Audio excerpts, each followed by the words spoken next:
7:14. I want to welcome to microphone number 2, Jack Clayton of Nature's Way. Well, good morning, Dale. The health food store on the square. Take two. The health food store on the square. The health food store on the square. Well, we practice that every day. I don't understand why you can't say it. I haven't had enough coffee yet. So did this happen to you yesterday? I was driving after that rainstorm. Oh, boy. And my windshield fogged up on the outside. Yeah. From the humidity. When was the last time you saw that? Oh, I know. Yeah.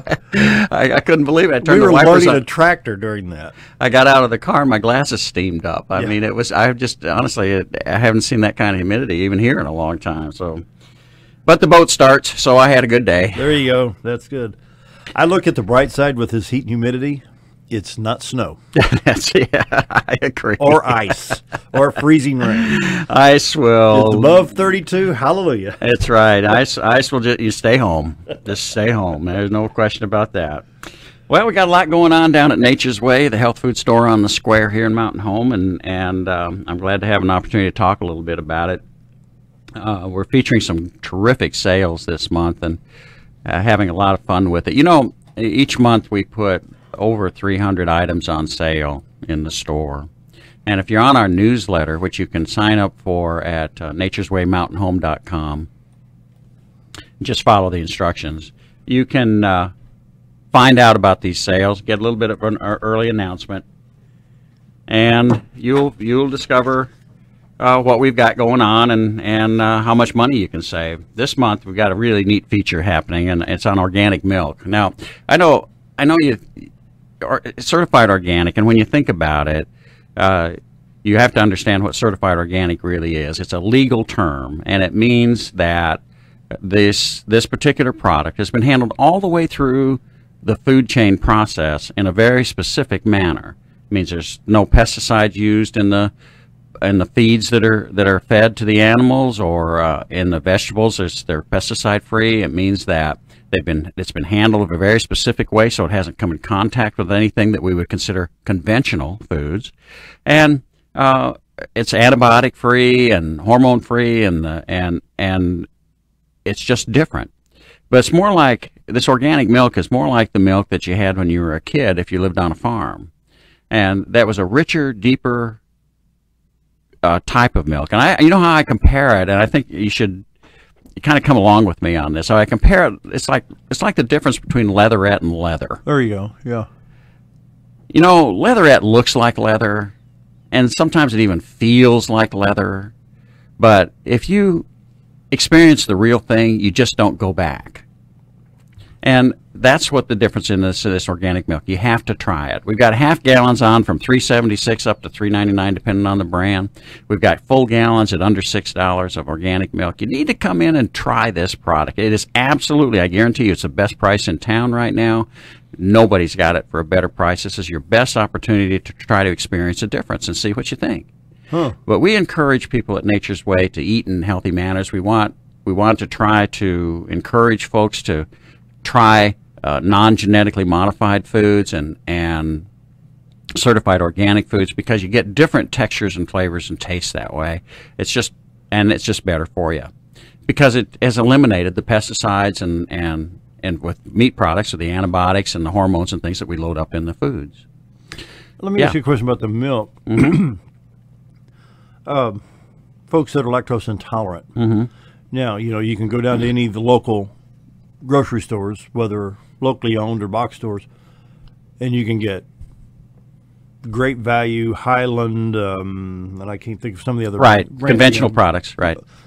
How does that milk in the box stores and the others compare to the all natural when you're talking about lactose intolerant? Lactose is a sugar that's in the milk. Really? It's part of the milk product. So if you're going to have something that is lactose intolerant, you're going to do one of two things. You're going to not have any milk, period, or you're going to have a milk that's been changed and is what's called what they call lactose-free type milk. Mostly people who are lactose intolerant and have these kind of dairy allergies it's pretty serious stuff. Really? And yeah, I kind of have one too. It's not as bad as some people have it, but if I had, say, a dish of conventional ice cream, for example, which I live with a registered dietitian. How often do I get that? but But at the end of the day, if I did something like that, my head swells up. It just all happens up here in my head. And a lot of people have that problem with dairy products, where you get sinus and head type allergies.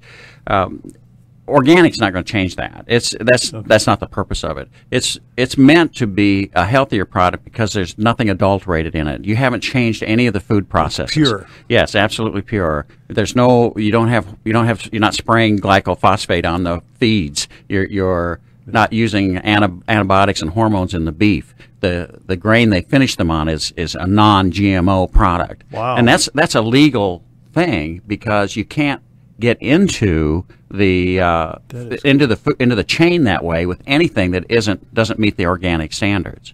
So that's what organic milk is. It's a very strict thing.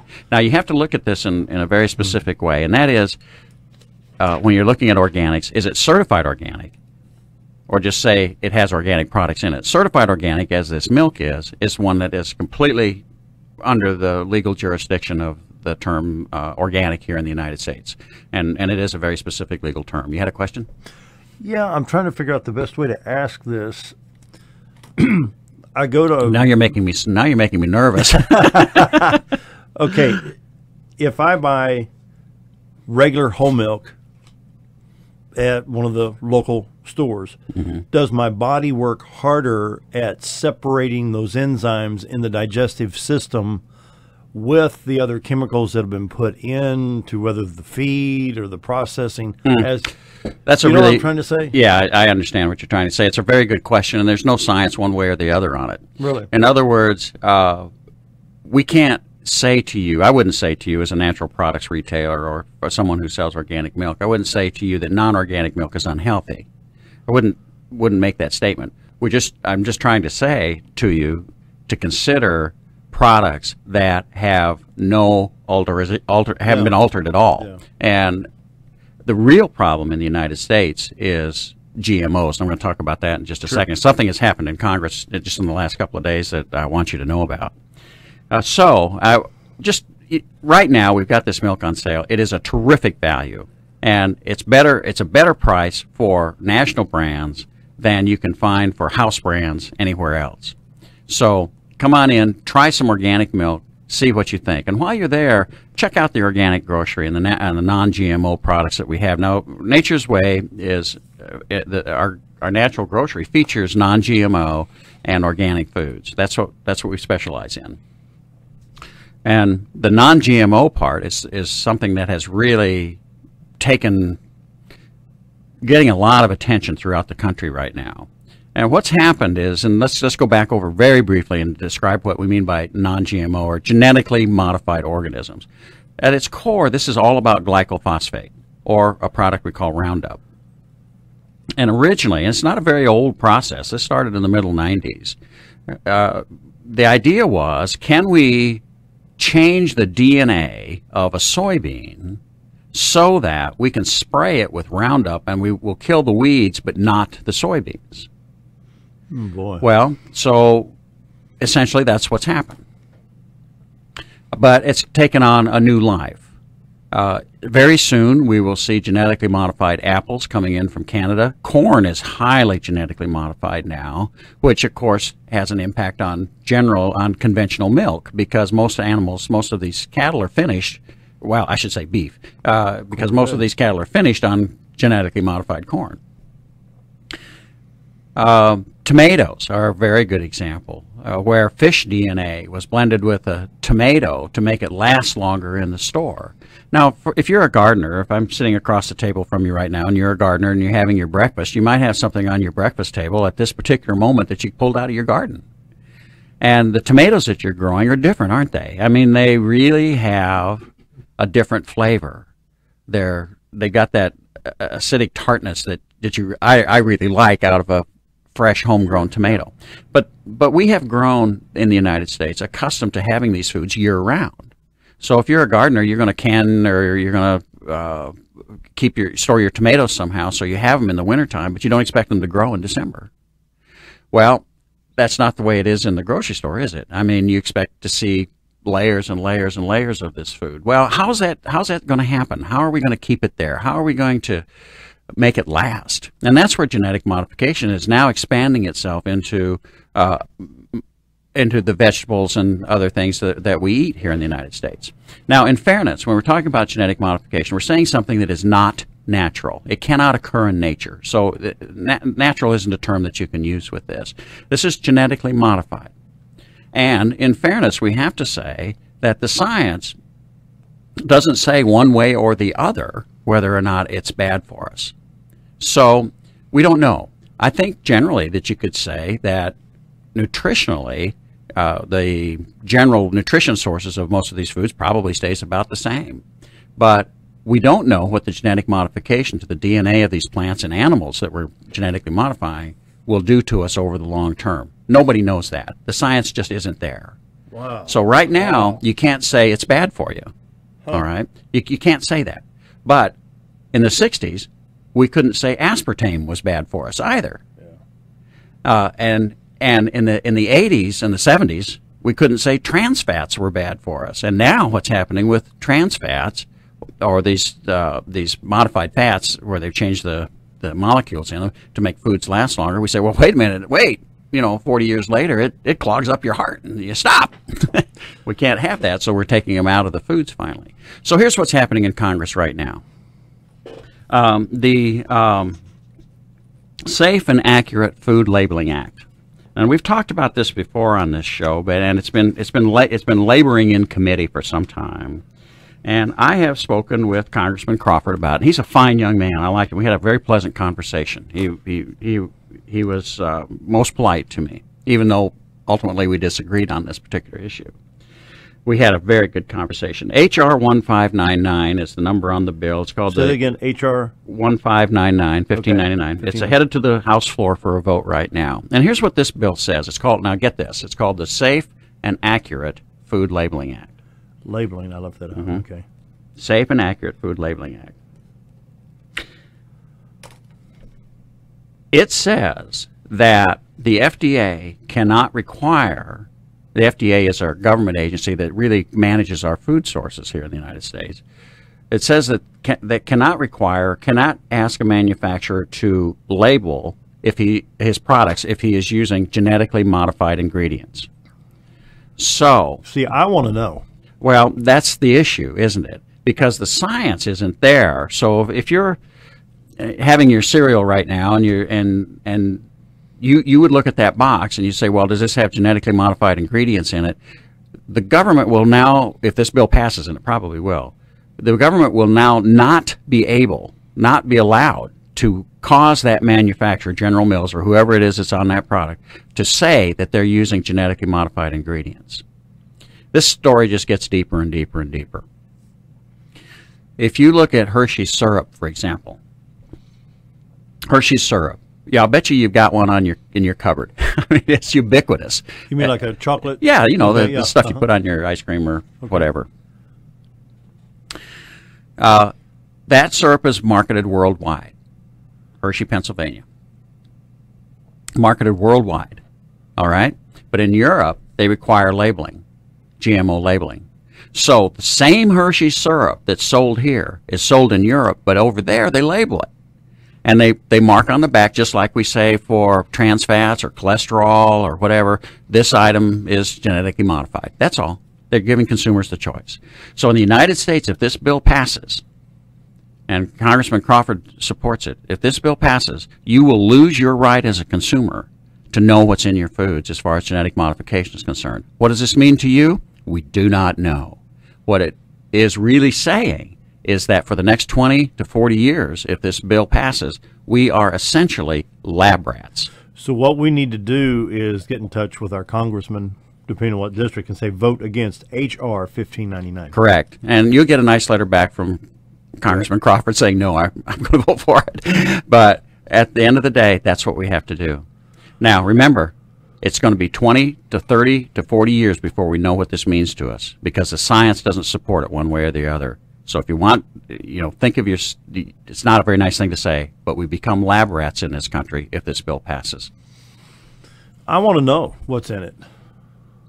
Well, as a consumer, you have a right to make a decision about the foods you buy. And if you choose to buy them, so great. You know, that's your choice.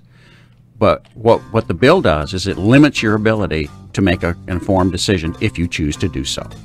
So I would encourage you to think about this. It's also ubiquitously known as the Dark Act, denying Americans the right to know. Yeah. Contact Congressman Crawford. It's H.R. 1599. Brings us up to news time. More with Jack Clayton right after this. We'll be right back. 7:35 on a muggy Thursday. Time for Third Thursday with Nature's Way, Jack Clayton. Well, I'm so pleased to have this opportunity to talk about some different products from the standpoint of individual health and just from consumer knowledge and information. And so today I want to talk about multivitamins. And the reason I want to talk about multivitamins is that they are heavily advertised, and it gets confusing when you see all of these ads going on. And thank you. And you begin to wonder why you should use the one and use something else. Thanks. You got some of my products. I think you left those last time. Thank you. Perhaps that might help. And so at the end of the day, I want to talk a little bit about this so you can make a little bit more of an informed decision. And I see, Dale, that you're using one of these particularly really good quality multivitamins, and we'll talk about this one in a few minutes. I like that vitamin. It's a great product, and it's not expensive. You know, you have to remember that Thomas Fuller, who was an English churchman and historian and philosopher, once said something I thought was very interesting. He said, "Sickness is felt, but health not at all." So when you feel good, you don't think about it much. You don't. But when you get sick, that's when you start to react, and you get to your doctor, or you begin to work on your health issues, but not until you get sick. So health, you don't notice at all. And so the ideal situation is not to notice things. The ideal situation is to feel fine every given day. Where do multivitamins come into this mix? Well, we were talking in the last segment a little bit about foods in the United States and so on. The ideal situation that you have, and it depends on what's on your table right now, ladies and gentlemen, but the ideal situation is a diet that's rich in colorful fruits and dark green vegetables and not too heavy in red meats, and focuses on different kinds of protein like fish and such, as opposed to beef. And you get what you need from that. But our diets here in the United States are a little like some of these throwdown statements that we use, and you hear this all the time. Here's one of my favorites. I really don't watch much television, but you really do. Yeah. Or I eat a really great diet, but you really don't.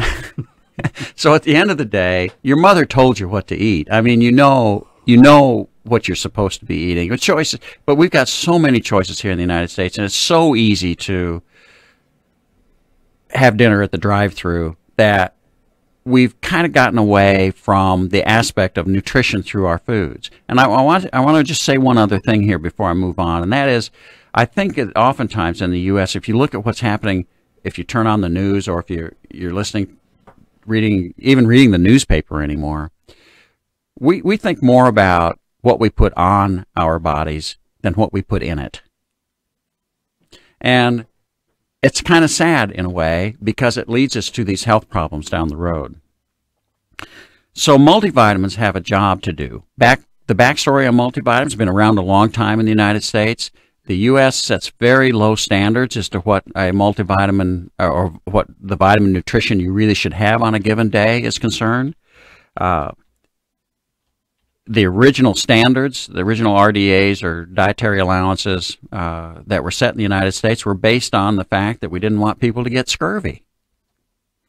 Well, must be working. I mean, who was the last time you talked to somebody who had scurvy? It's been a while. not unless they were pirates. So so the point is that I guess I'm trying to make from this is that the U.S.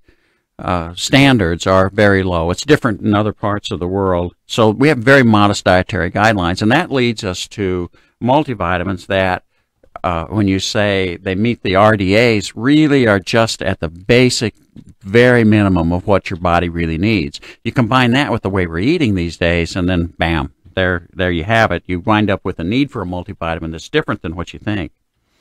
Going back to these standards, you will find in your multivitamin, if you go look at it right now, you go pull it off the shelf, you'll see B12 on there, and it might be 200% of your daily allowance for vitamin B12. But if you took a vitamin B12 tablet that you take under the tongue, it's probably 1,800% of that RDA. If you had a B12 shot, it's probably 1.8 million times the RDA. In other words, it's the therapeutic doses for vitamins are much different than these guidelines. So how do you choose what to do with the multivitamin? And how should you think about these things? Generally speaking, I look at multivitamins as rounding out your diet. Where is it that you're deficient? Are you not eating as many fresh, organic green vegetables as you should be? Are you eating way too much beef, for example? Is dinner in your car? You know what I mean? Through the drive-through. Oh, yeah. And if those things are happening, then a multivitamin and a mineral become something that can be very important to your overall health, so that you don't feel anything at all. Health is felt not at all. I think a multivitamin needs to be on your short list of things you should consider to take as far as supplementation is concerned. And I think you should look at it from a standpoint of specific requirements. Are you low energy? Do you need more dense nutrition? By dense nutrition, we mean dark green vegetables. Are you pregnant? Or are you thinking about becoming pregnant? Folic acid, as far as a multivitamin for young women, becomes extremely important under those conditions. But the most common of these, of course, is low energy. And, of course, to get basic minerals. And then you have to think about how many pills are you willing to take. And here's where it gets a little tricky as far as what we do in the U.S. If you are sold on the concept of just taking one a day and you want a little bitty pill, then you're going to get little bitty doses. Mm-hmm. Mm-hmm. Now, at the advertising for one-a-day type products is a little specious as far as I'm concerned. I find it to be actually somewhat misleading from the standpoint of what I know about natural products and vitamins, because advertising allows a one-a-day multivitamin to say it'll do this for women or this for men, and the doses are simply so low, because it's a little bitty thing, they are so low that it just has no meaning whatsoever, really, except in the terms of the advertising. So it gives them the right to say it has an impact on men's health or it has an impact on women's or whatever, but really it's not in doses that you can expect to get much good out of, really, for those issues, because they're so small. So you just can't do it that way. Right. So you pick by those needs. And if you have a specific need, you may wind up taking more than one pill, but so what? If you have to do what you should do that's right for your body. Remember, we think more about what we're putting on our bodies in a given day than what we put in it. So here's what you can do with your multivitamins. You can get more energy. You can balance your basic nutrition. You can feel better with many products. You can get visceral responses from many of these products. You can meet your individual requirements. And you can satisfy your doctor's suggestion that you take a multivitamin. You can help with pregnancy issues as far as the health of the baby is concerned. And you can, and this is interesting, usually get enough chromium to help with blood sugar issues from a typical multivitamin. Ones that are labeled that way for diabetics have to be very specifically handled. And so, but anyway, so there's some small doses of minerals that can be very efficacious in your one-a-day vitamins. But here's what you can't do. If you need B12, you can't get it from a multivitamin. If you cannot. Okay. You get a little. Remember, you're going to get a very small dose, but you cannot get an efficacious dose that's going to change how you feel. If you have to take calcium, if doctor has said to you, look, you're developing osteopenia, you need to take 1,000 or 1,200 milligrams of calcium. That's usually where they stop. They say take some calcium. You're not going to get that out of your multivitamin. You cannot do it. You can't treat hormone imbalances with a multivitamin. This is one of those kind of advertising tricks that some one-a-day products will do. You know, this is great for women's health, but it has just such little bitty amounts of these products in there that it's just not going to have much impact on you. So, if you're looking to do something specific, you have to tell the person that you're buying the multivitamin from exactly what you need to get done in order to make that happen. Otherwise, if you just pick something off the shelf or buy the cheapest thing you see, you will not satisfy those particular requirements in your body. Let's go back to calcium for just a few minutes. Okay. That's one of the most common things we hear is, I need to get a multivitamin and mineral. I want to make sure I get enough calcium out of it. Well, not unless you take 12 pills, and nobody wants to do that. Wow. So here's the deal. Calcium is a large physical mineral. It's the largest mineral in nature, but physically it's a large molecule. As a result, calcium tablets and capsules tend to be rather large because the product itself is rather large. Now, if you will look for that in your multivitamin, you can see now what happens. It expands the size of them, or the numbers that you have to take, to make it to a point where you say, oh man, I just don't want to do that. I don't want to take all those pills. So you give up your calcium in order to get to the multivitamin. Mm-hmm. If you wanted to take vitamin B1 to help with mosquitoes, did you know the military used to do that? They used to issue vitamin B1 to help with mosquito. There is actually an internal mosquito repellent. You can take vitamin B1 in specific doses, and it helps repel mosquitoes. We're having a bigger problem with mosquitoes this year than ever. Yeah. And vitamin B1 is something that's safe and efficacious to do. But you're not going to get enough of a dose out of your multivitamin to do that specific thing. Right. So if you have specific needs, you need to tell me when you come in, and we'll talk about how we can balance all of those things out so that you don't wind up. B1? Pardon? Is that a fact about B1? Absolutely. Yeah. It's absolutely a fact about B1. It was used it's a long time. It was used back in World War II during that way. And so the point is that I'm trying to make is all we have to do is have a simple discussion. When you come into a good natural product store, when you come into Nature's Way, we'll ask you those questions. What is it you're really trying to get out of this? And generally on the shelf we have them split out by pill count. In other words, this is a 1, this is 2, this is, you have to take 3 of these, and so on. And if you want to try to satisfy some specific things, then we'll tell you how that you can do that. I think the easiest thing to measure as far as how you feel is energy. There are products that we have that, and a new one just came out where it's a 2-a-day, and it's a wonderful product, where if you've been feeling low energy and you want to feel better, not in a caffeinated, I'm going to bounce off the wall sort of way, but you're thinking, you know, I'm just tired all the time. I just don't feel right. By 2 o'clock, I'm dead to the world, you know, those kind of days, or you just don't feel physically, I should say mentally sharp during the course of the day. You can actually have an impact upon that by changing the type of multivitamin that you're using. We also discover that certain medications, and I'm not going to list all of them because it's a rather long list, can have an impact on depleting vitamins in your system, and that will change how you feel as well. So if you came in and said, well, Jack, you know, I'm low energy, I need something to make me feel better, we can certainly work on that. And then we can work on it from the standpoint of how many pills you have to take. But be prepared if you need to do something specific with your multivitamin to take more than one.